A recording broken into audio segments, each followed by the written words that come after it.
Sino ang nagdudusa pag winawasak yung kalikasan? Sino? Who suffers? What's that for? Why are you there? Why are you there?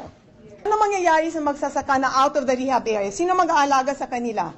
Yung taxpayers' money? Sino nagdismaya sa kanila? Yung minero. Eh bakit yung taxpayers' money mag-alaga dyan? And when you're making so much money, why can't you set aside 2 million pesos for the farmlands you have devastated? It is the right thing to do, and it is mandated by the Constitution so that our farmers don't suffer. Because of what you did to make your money, you have made those farmers suffer. Isn't it right? You cannot kill the environment, because if you kill the environment, you kill everything.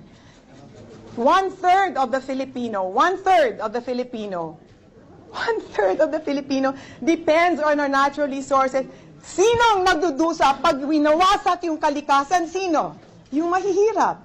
That's the fact. You know, the rich have air cons and all like this. Who suffers if you kill the environment? It's the poor.